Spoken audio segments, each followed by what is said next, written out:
Hello guys, कैसे हैं आप लोग। उम्मीद है आप लोग फिट होंगे, ज़बरदस्त होंगे, मज़े में होंगे, बढ़िया होंगे। और हम बढ़िया तरीके से हमारे रिएक्शंस को मेरा एंजॉय नाम है कर रहे तलहा। होंगे इसमें तो मोहसिन गाइस, गाइस रमनन सागर श्री कृष्ण एपिसोड नंबर 128 का पार्ट नंबर 3 लेकर आ जो चुके गाइस हैं लास्ट गाइस। पार्ट था वो बहुत ही इंटरेस्टिंग, अमेजिंग और कमाल का था। मोहसिन भाई, मैं वो तो तो मज़ा आ गया तला भी वो पार्ट असुरों की देखकर। ये हालतें देखकर यार मुझे मज़ा आ रहा है। एक कामिनी जी की हालत देखो, उन्होंने इस हालत में भी शराब दे डाला। तला भी ये सूरों की ये हालत की बात नहीं, कहते हैं कि जो बोओगे वही काटोगे। काटोगे। तो जो इन्होंने अब बोया वही इन्होंने काटा है भाई। अब इस तरह रोने और पछताने का क्या फायदा, जब पहले ही अपने पुत्रों को या खुद को अपने आप को अब समझाया ही नहीं आप उन्होंने देखे ना कि हम तलहा अधर्म भाई के के मार्ग पे चल कृष्णा रहे जी हैं। ने कैसी बात की। उन्होंने कहा कि यही इसके हस्बैंड और इसके बाकी 100 भ्राता हम्म। जब अनेक राजाओं का कत्ल करते थे, वध करते थे और उनके राज्य पर आक्रमण करके यार, कब्जा करते थे, तब यही वो आप ये स्त्रियां थी छोड़ो, जो एक उत्सव मनाती थी हैं। मनाती थी और हंसती थी। आप हम्म। ये देखो मोहसिन भाई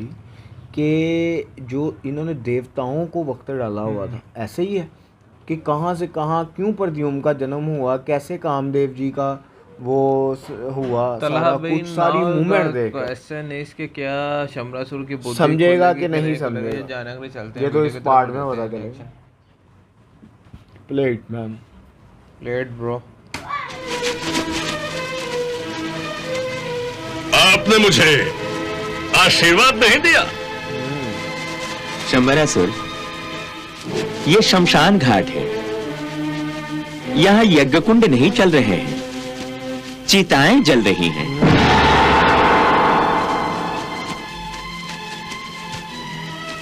मनुष्य अपनों और परायों को छोड़कर यहां से चला जाता है। ये शमशान भूमि जीवन और मृत्यु के बीच खिंची हुई एक सीमा रेखा है, जिसकी एक ओर ये नाशवान संसार है, मोह है, माया है, आसक्ति है, हर वस्तु को पाने की आशा है, हर सपने को साकार करने की इच्छा है। दूसरी ओर असीम शांति है, मुक्ति है, विशाल और अनंत काल है। कोई इच्छा नहीं है, कोई आशा नहीं है, परम संतोष है। मनुष्य जब शमशान भूमि पर आता है और चिताओं पर जीवन के अवशेष को भस्म होते हुए देखता है, तो इस अर्थहीन जीवन का रहस्य उसकी समझ में आ जाता है। बहुत बड़ी बात है। और कुछ समय के लिए माया जाल से निकल आता है। आसक्ति की जगह विरक्ति उसे घेर लेती है। संसार से उसका मन उचाट हो जाता है। त्याग करने और संन्यास लेने की भावना उसके मन में घर कर लेती है। जलती हुई लाशों को देखकर उसका मनोबल टूट जाता है। शंबरासुर टूट जाता है। ये बात ही सच है। मगर शंबरासुर, तुम इस शमशान भूमि में आकर भी नहीं बदले। तुम अब भी मोह के मारे हो और शमशान भूमि में संसार की बातें कर रहे हो, युद्ध के बारे में सोच रहे हो। मैं इतना निर्बल और दुर्बल नहीं हूं देवर्षि कि युद्ध में हुई प्राण हानि का रोना रोता फिरूं। पश्चाताप तो वो करते हैं जो बदला नहीं ले सकते। मैं अपने पुत्रों की मृत्यु का बदला अवश्य लूंगा, अवश्य लूंगा देवर्षि, अवश्य लूंगा। मैं प्रद्युम्न को जीवित नहीं छोड़ूंगा देवर्षि, नहीं छोड़ूंगा। शंबरासुर, न तुम स्वयं अमर हो और न ही किसी को मृत्यु देना तुम्हारे वश में है। यदि ऐसा होता तो तुम प्रद्युम्न की हत्या तुम उस समय कर सकते थे जब वो एक छोटा सा बालक था। ये बात तुम अपनी तलवार से प्रद्युम्न को मार काट सकते थे। नहीं शंबरासुर, नहीं। हाँ, विधाता की इच्छा के बिना कोई किसी को नहीं मार सकता।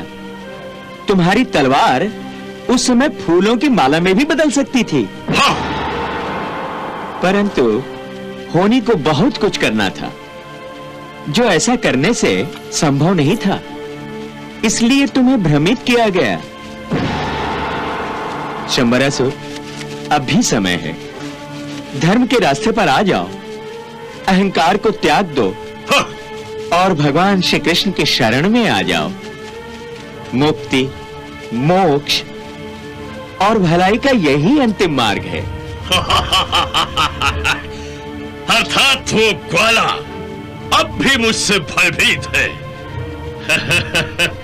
इसीलिए मुझसे युद्ध करने से कतरा रहा है और आपको शांति दूत बनाकर इस शमशान भूमि में मेरे पास भेज दिया है।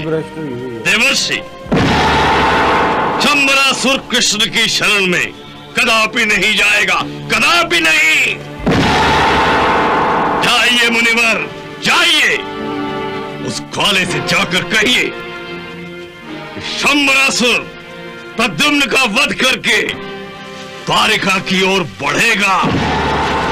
वो ग्वाला मुझे अपनी शरण में बुला रहा है, परंतु मैं उसे मृत्यु की शरण में पहुंचा दूंगा, अवश्य पहुंचा दूंगा मुनिवर, अवश्य पहुंचा दूंगा। मुनिवर, इन चिताओं की लपटें शांत हो जाएंगी, परंतु मेरे मन में प्रतिशोध का जो ज्वालामुखी भड़क रहा है वो कृष्ण और प्रद्युम्न के रक्त से ही ठंडा होगा। परंतु कुछ नहीं देवर्षि, शंबरासुर ने जो निर्णय लिया है उसे कोई नहीं बदल सकता।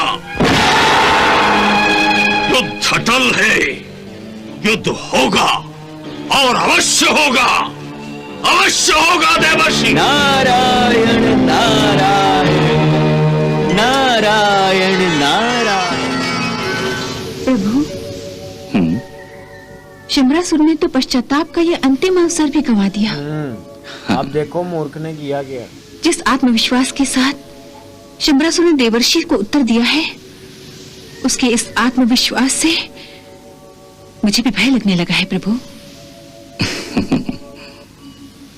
इतना भीषण संहार हो जाने के बाद तो बड़े से बड़े योद्धा का आत्मविश्वास भी टूट जाता है, परंतु शंबरासुर का आत्मविश्वास अभी तक नहीं टूटा। वो अभेद्य है। देवी, जिसे आप शंबरासुर का आत्मविश्वास समझ रही हैं, वो आत्मविश्वास नहीं बल्कि आत्मवंचना है। अपने आप को धोखा देना है। आत्मवंचना? हाँ देवी, आत्मवंचना। अपने आप को महाकाल समझने वाला शंबरासुर काल का संकेत नहीं समझ सका। ये आत्मवंचना नहीं तो और क्या है? परंतु प्रभु, शंबरासुर और उसके पुत्रों में तो समानता हो ही नहीं सकती। दोनों में आकाश और पाताल का अंतर है। शंबरासुर बड़ा भयंकर है। शंबरासुर महापराक्रमी है, बलवान है, शक्तिमान है, अस्त्र और शस्त्र विद्याओं में निपुण है, मायावी है।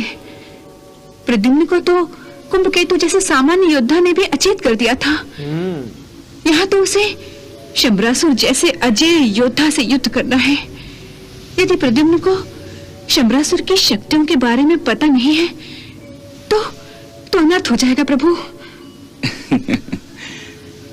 ये एक माता की ममता बोल रही है, एक देवी नहीं। देवी, आप कदाचित भानामती को भूल रही हैं। शंबरासुर का वध करने के लिए ही कामदेव ने प्रद्युम्न का अवतार लिया है। ये तो आप जानती हैं ना? और ये भी जानती होंगी कि शंबरासुर के वध का उत्तरदायित्व जितना प्रद्युम्न पर है उतना ही भानामती पर भी है। ये बात। भानामती की पृथ्वीलोक पर योजना केवल प्रद्युम्न के लिए ही हुई है। देवी, ये चिरंतन सत्य है कि स्त्री के बिना पुरुष अधूरा है। स्त्री 3 रूपों में पुरुष के जीवन में आती है: कन्या, पत्नी और माता। कन्या कुल का सम्मान बढ़ाती है, पत्नी पति का अभिमान होती है और माता किसी पुरुष के लिए देवी समान होती है। देवी, स्त्री अपने हर रूप में पुरुष को अपना कर्तव्य निभाने की प्रेरणा देती है।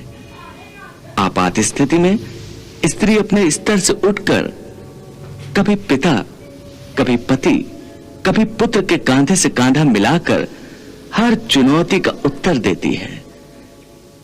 प्रद्युम्न के लिए भानुमति केवल माता नहीं, गुरु भी है। ये बात अब गुरु माता स्वयं प्रद्युम्न को शंबरासुर के विरुद्ध सावधान और सतर्क करने आएगी। आप व्यर्थ ही चिंता कर रही हैं।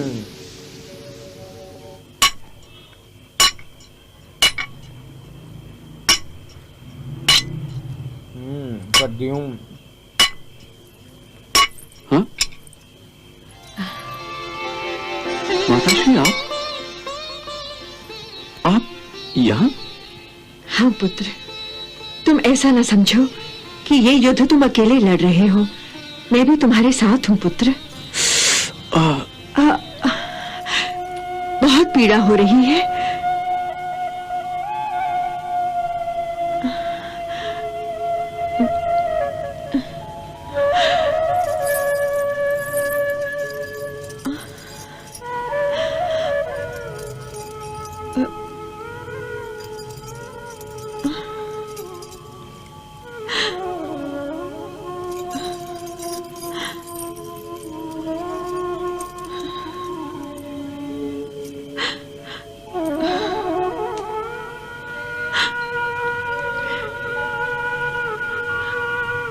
कितने घाव दिए हैं उन दुष्टों ने तुम्हारे शरीर पर।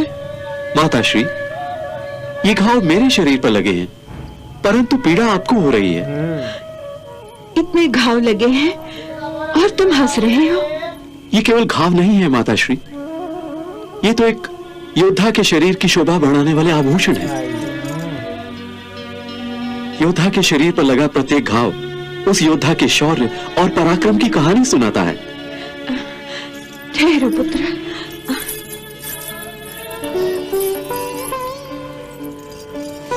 तो गाइस यहाँ ख़त्म हुआ ये पार्ट भी बहुत इंटरेस्टिंग था, लेकिन थोड़ा सैड भी था। मोहसिन भाई आप देखो कि देव ऋषि ने सबसे पहले कितना प्रयत्न किया, वो भी कृष्णा जी के कहने पर, रुक्मिणी जी के कहने पर। कि एक बंदा अधर्मी और ऊपर से अहंकार में डूबा हो तो उसकी बुद्धि से पर्दे नहीं हट सकते। उसने कहा कि मैं कहते कि वो मेरे से बेबी तो होकर भागना चाहता है। अब तेरी बुद्धि में अभी ये नहीं बात घुसी कि तेरे 100 पुत्रों को प्रद्युम्न ने मार डाला है, अभी भी तू कह रहा है कि वो बेबी तो होकर भागना चाहता है। भाई कैसी तेरी बुद्धि पर पर्दा पड़ा हुआ है। कृष्णा जी ने उनको समझाने का प्रयत्न तो कर दिया, मतलब कि देव ऋषि को तो भेज दिया, लेकिन उनकी सोच में से पर्दा नहीं उठाया कि वो खुद हिम्मत से उठाएंगे, लेकिन उन्होंने नहीं उठाया।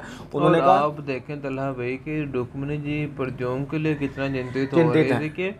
आप ये देखो कि उन्होंने शंबरासुर की कितनी तारीफ की और उसके पुत्र, उन दोनों में जमीन आसमान का फर्क था। बिल्कुल, उसके पुत्र जमीन है, शंबरासुर आसमान है। शंबरासुर के पास अनेक शक्तियां और वो अनेक शक्तियों का प्रयोग करना जानता, तो प्रद्युम्न उसका सामना किस तरह करेगा। लेकिन फिर कृष्णा जी ने कहा के अल्फाज देखकर कि जो उनकी माता है, उनकी माता केवल सिर्फ यही कार्य नहीं था कि प्रद्युम्न को जन्म देना, बल्कि वो उनकी गुरु भी है और वो ही उन्हें शिक्षा देंगे, जागृत करेंगे। उन्होंने कहा कि वैसे भी प्रद्युम्न का जो जन्म है वो हुआ ही शंबरासुर की मृत्यु के लिए। तो गाइस अब नेक्स्ट पता चलेगा होने क्या वाला है शंबरासुर की और प्रद्युम्न का कब, मतलब कि उनकी वो टाकरा होगा और युद्ध होने वाला की मृत्यु किस प्रकार होगी। आने वाले पार्ट में पता चलेगा। मिलते हैं फिर next video next part. Love you India.